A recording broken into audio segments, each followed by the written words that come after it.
Hey, good evening, everyone. This is Alec Bussey. I'm a junior at the University of Illinois and have the pleasure of covering Illinois Fighting Illini basketball and Fighting Illini football for Orange and Blue News, which is part of the Rivals.com network of websites. I get the pleasure of covering Illinois football and basketball, like I said, but I also get the enjoyment of covering Fighting Illini recruiting for the basketball and football side. I don't do too much on it, but when I do dive into it, I do have a good time with it.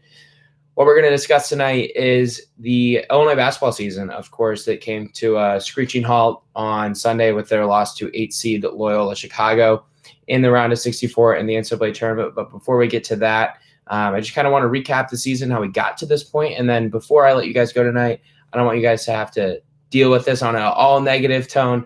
So we're going to rank the 5 best moments in my eyes of the 2020-21 season, which, of course, was a pretty historic year for Fighting Illini basketball. So let's get back to it. Let's dive in to how Illinois got to this point.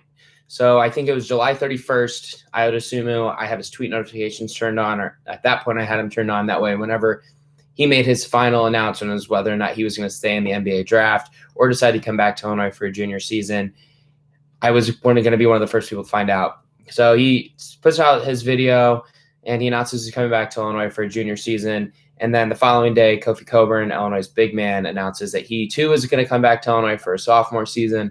And at that moment in early August, you're looking at this Illinois roster and you're thinking it can be one of the best, if not the best, in the Big Ten Conference. And they ended up being one of the best teams in the Big Ten Conference. Make no mistake, the loss to Loyola Chicago doesn't take too much away from that.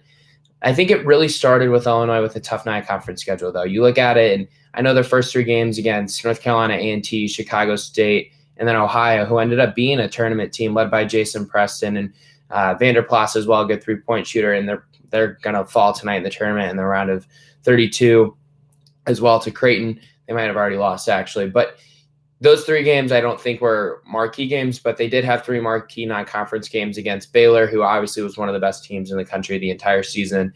They went to Duke, who wasn't great this season. They missed the NCAA tournament, but anytime you're able to get a win at Duke, that's something you can kind of hang your hat on. And, of course, the way Illinois played in that game was something that was really, I guess, kind of an arrival moment for the team early in the year. And then, of course, they traveled to Missouri for the bragging rights game. Of course, that game's normally during around the Christmas time. This year was a little bit earlier because of the pandemic. But Illinois falls to Mizzou and bragging rights for, I believe, the 3rd straight year. So that was a little bit frustrating, I'm sure, for most Illini fans to see them fall in that game. But then once they start Big Ten play, we're kind of looking at where this team's at. And through the first 14 games of the regular season, they were just 9-5, which I think that was pretty disappointing for a lot of Illinois fans. Those losses came to a really good Baylor team. I don't think fans were too disappointed at that. I mean, Baylor obviously continued on to be 1 seed, lost just 1 game in the regular season, lost to Oklahoma State with arguably the best player in the entire country, best player in the Big 12 this season with Jared Butler, with Cade Cunningham. They lost to Oklahoma State and Cade Cunningham in the Big 12 tournament. And then they also had the loss to Missouri in non-conference. But early in the Big Ten, I mean, they lost to Rutgers out there. That was their second Big Ten game, or maybe even their Big Ten opener. Can't remember exactly right now, but you saw them lose on the road at Rutgers, who was playing pretty well at the time. But, if you're Illinois, you felt like you were better than them. You felt like you should have been able to really win that game despite it being on the road. You lose to Rutgers. Then you come home, you lose back-to-back games to Maryland, who ended up making the tournament but was not good at that point. They only had 1 Power 5 win in the entire season at that point. It was on the road at Wisconsin, who ended up just not being the Wisconsin that Illinois fans have come to know, or even college basketball fans have come to know over the last 10 or so years. And then they ended up losing to Ohio State, who at the time was not the Ohio State that we've gotten in the last few months of the season. That was an Ohio State team that really wasn't a top 10 team yet. And that was when Ohio State really started to click, was with that win against Illinois. But after going 9-5 in Illinois' first 14 games, they were able to flip a switch, and it came with a win against Iowa and, of course, Luka Garza. And that jump-started winning 14 of 16 games to end the year. That includes the loss. The 2 losses came at Michigan State in a pretty ugly physical game that Illinois just wasn't able to get over the hump, wasn't able to overcome the physicality of that game. Lots of fouls called in that game. I think that really affected their ability to kind of get into a flow. And then, of course, the most recent loss, which was Sunday to Loyola Chicago. But that includes 3 wins in the Big Ten tournament against Rutgers got the win against them, beat Iowa again, and then, of course, they beat Ohio State in overtime of the Big Ten tournament. And, of course, it includes Illinois' round of 64 win against Drexel in the opening round of the NCAA tournament. And within that winning stretch, they were able to win 3 games without their best player, of course, Ayo Dosunmu. They win against Nebraska at home. That was senior night. Iowa was honored that night despite being just a junior, because we know that this is his last time playing in an Illinois basketball uniform. They go on the road and beat Wisconsin, which has really been a house of horrors for Illinois within the last decade. They only have 2 wins there going back to, I think, 2010. And they've both come in the last 2 years. And then they were able to beat Michigan, who at the time I think was ranked number 3 in the country. And Illinois does that without Iowa, of course. And they did it by 23 points. It was pure domination. So that leads Illinois into the Big Ten tournament after beating Ohio State in the final game of the regular season. The Illini pound Rutgers in the quarterfinals of the Big Ten tournament on Friday. They're able to pretty much handle Iowa for an entire 40 minutes in the semifinals, and that was on Saturday. And then they were able to escape Ohio State after playing pretty poorly in the second half. Were able to win in overtime. It was their first Big Ten tournament win or championship since 2005. Of course, that team goes on and plays in the national title against North Carolina and falls. But the Illini end up getting the 3rd overall seed on Selection Sunday. First time they've heard their name called on Selection Sunday since 2013. Of course, they would have been in the tournament last year, but with the pandemic, they weren't able to get in there. So Illinois gets into the NCAA tournament for the first time since 2013. Pretty big accomplishment. It was expected. I think a 1 seed was something that a lot of fans probably had expectations or hopes of doing, but to actually see that happen was probably a pretty marquee thing for a lot of Illini fans. They get into the tournament and the bracket's looking kind of tough, and they get a tough draw with Loyola Chicago, potentially in the round of 32. That ends up happening. We know what happens in that game, but they're able to beat Drexel pretty handily in the round of 64. And then we're now at the Loyola Chicago game. And I think what a lot of people probably don't understand about Loyola Chicago is that, yes, they're a Missouri Valley team. Yes, they're not a big power conference team, but they're a very good basketball team. According to the KenPom rankings, a pretty advanced analytics site that's been pretty good about ranking basketball teams in the entire country over the last several years, we learned how good Loyola Chicago is very quickly with their defensive abilities and their ability to get into the passing lanes, their ability to trap Kofi in the block, and their ability to slide and help rotation-wise on Ayo Dosunmu as he's driving to the basket. And Loyola did something that no team has really been able to do at all during Ayo Dosunmu's career, and that was take away his right hand. And they did that very effectively. And that really led to Loyola getting the win, was their defensive ability. And Illinois scored a season low, I think 24 points in the first half yesterday. So that was obviously something that kind of was worrisome at halftime. And Illinois wasn't able to overcome that because they weren't able to get stops in the second half. And they really struggled to get stops throughout the entire game. But particularly in the second half, Loyola's best player, Cameron Krutwig, a third-team All-American according to the Associated Press, outplays a second-team All-American in Kofi Coburn.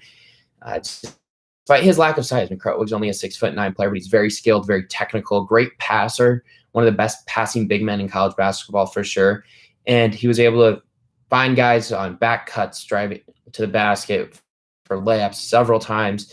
Illinois was never able to adjust to that, and I think that really caused Illinois some trouble, and it gave Loyola a lot of easy buckets that they were able to capitalize on. But outside of those easy buckets that Illinois couldn't adjust to, Loyola's guards hit shots, and that was really one of the major differences of the game was their guards hit shots, and Illinois guards didn't hit shots. Illinois' best player, Ayo, of course, only goes 4 of 10 from the field, I think was his final line. Not his best game in his Illini career. Honestly, it might be his worst game of his Illini career. And did a 42-game streak of him scoring in double figures, which was the longest in the entire country. He finished with just 9 points. He turned it over 6 times. And that's not how Illini fans wanted to see Ayo Dosunmu go out, but that is how he goes out, and Illinois is out of the NCAA tournament way before I think fans expected them to be, way before media members like myself expected them to be, and of course, way before Illinois players and coaches expected to be bounced from the NCAA tournament. But let's move to a more positive side. This one loss, Loyola Chicago, should not define this Illinois basketball team. They still accomplished things that no other program has, or no other team has accomplished in terms of Illinois in the last 15, 16 years. So let's rank those 5 best moments like I previewed a little bit earlier. And we're going to go 5 to 1. First one, number 5. This one was tough for me. I think I kind of went around with a few different things. I thought about the second half dominance against Northwestern. I thought about the second half dominance against Minnesota. And I thought about lumping those two things together. But I decided to actually make it an individual moment. And I did that with Ayo Dosunmu's 2 triple doubles. He recorded 2 of the 4 triple doubles now in Illinois basketball history, and he did it in a 2-week time frame.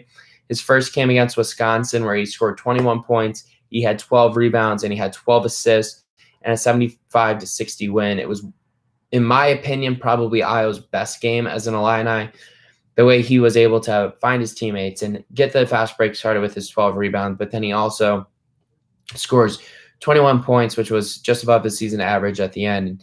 To me, that was the culmination of what Ayo Dosunmu was as a basketball player. And that was really impressive to see him bring it together against a Wisconsin program that really was kind of struggling and hungry for wins at that point in the year. So seeing him get a triple-double against the Badgers was something that was really, really inspiring. And then 2 weeks later, he does it again against Minnesota, and he scores 19 points, grabs 10 rebounds, and gets 10 assists. He was left in the game a little bit at the end to get that triple-double. He was kind of really starting to inch up on Luka Garza for the Big Ten and National Player of the Year conversation at that point, and the triple-double probably kept those conversations going for a little bit. But that second half against Minnesota was definitely something very special. I think that was arguably maybe the peak of this Illinois basketball team in terms of a holistic view for a half, up there with the way they played at Michigan, of course, up there with the way they played in the second half against Northwestern, and even the Duke game. I think that those were maybe the times where you saw Illinois really click this year the most. So seeing Ayo get those 2 triple-doubles was something that was really special and something that I'm sure Illini fans are going to remember for a really long time. All right, let's get to number 4. Once again, it's going to be an Ayo Dosunmu moment. You can't talk about this season without talking about Ayo Dosunmu for a large majority of it. The way he dominated during the closing time throughout his 3 years at Illinois was something that was really, really special and something that I think will go down in Illini fan lore. There's going to be chapters in the Illini basketball book written about Ayo in closing time. These probably aren't 2 of the more popular in terms of his ranking of closing time dominance, but they came in back-to-back games, and I think that makes it really special. The first, going on the road at Nebraska, of course, the Cornhuskers finished 14th in the Big Ten, which was not a game that Illinois should have been close in, but it's always tough to win on the road in the Big Ten. But he scores a career-high 31 points in Big Ten play, most he ever scored in a Big Ten game in his 3 years in Illinois. But 15 of those 31 points came in the last 4 minutes and 21 seconds of regulation and the start of overtime. Illinois doesn't win that game, and it's in a very, very embarrassing loss. Should Ayo Dosunmu not have been on the court for that game? And he really helped Illinois escape Lincoln, Nebraska with a win. And so that was pretty special to see. That was just pure dominance. He took the ball and he made his teammates just get out of the way, and he got to the basket and found open shots. Second one, to me, the following game, actually, he scores 8 of the Illini's final 13 points against Northwestern, one of the 3 worst teams in the Big Ten. Still a game Illinois should have been close with their opponent in, but they were. But Ayo hits 2 threes within the last minute and a half, 2 minutes, and the second comes with just 39 seconds left. And it kind of started this term of logo dose. He was pulled up from about the black eye logo on the State Farm Center court, and he buries a 3. And it's something that's really special to see him do that and kind of send Northwestern packing and send them home.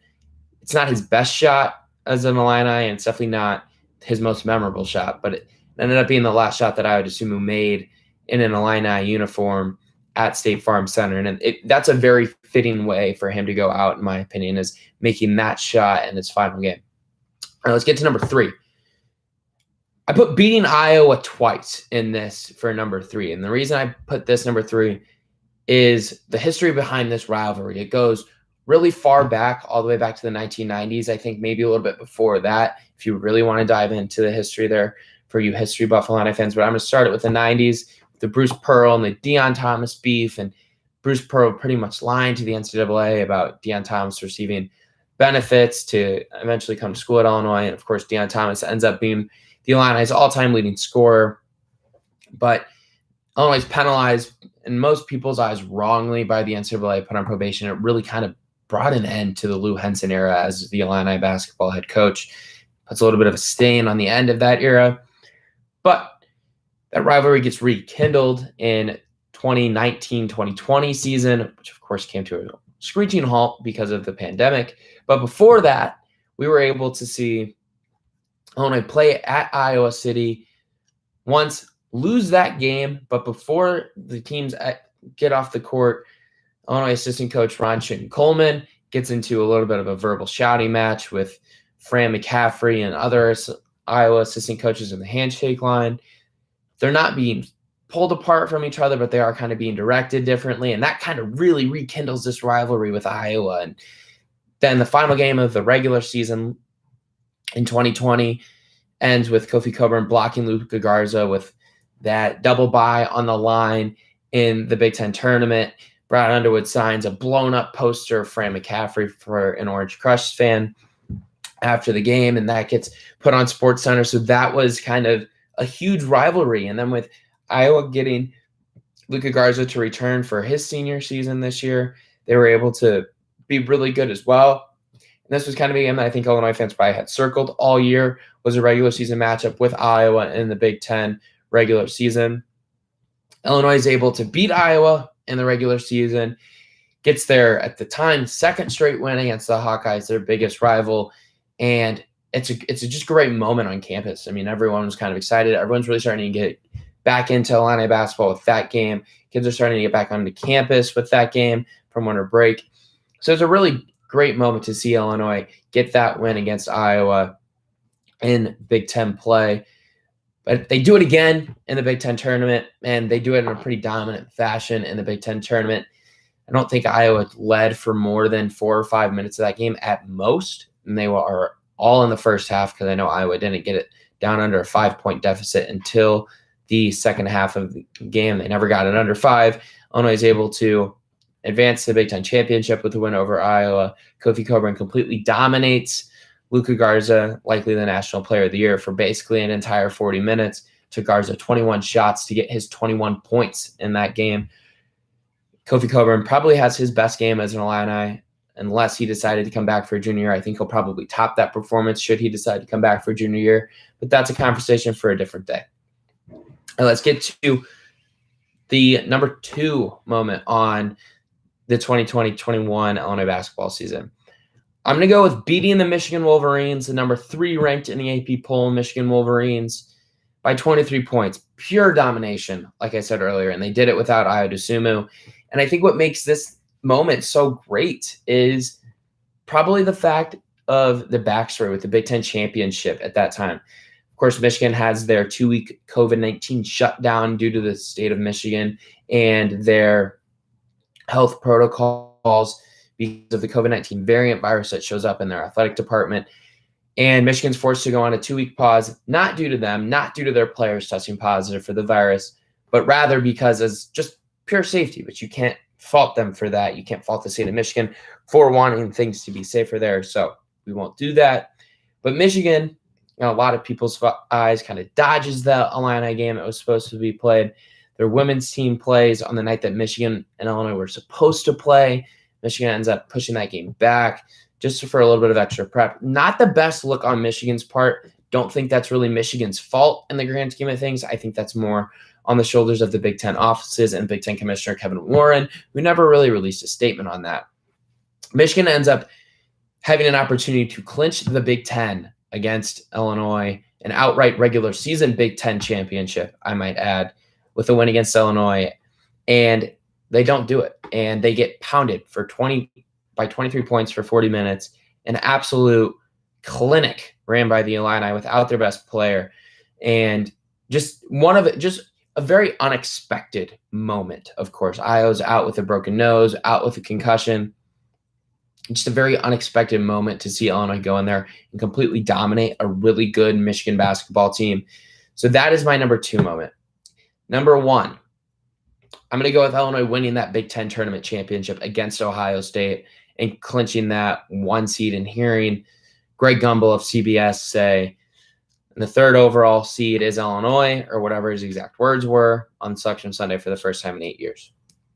And of course, didn't end the way Illinois wanted it to, but it's the first time Illinois had a trophy to really hold up outside of the Maui Invitational, outside of a bragging rights trophy, for the first time since 2005. And because of that, that is the number one moment in my eyes for this 2020-21 Illinois basketball season. You're able to do it in an environment where fans are able to see you play for the first time. You're able to do it in a really good, fun, close game in Indianapolis.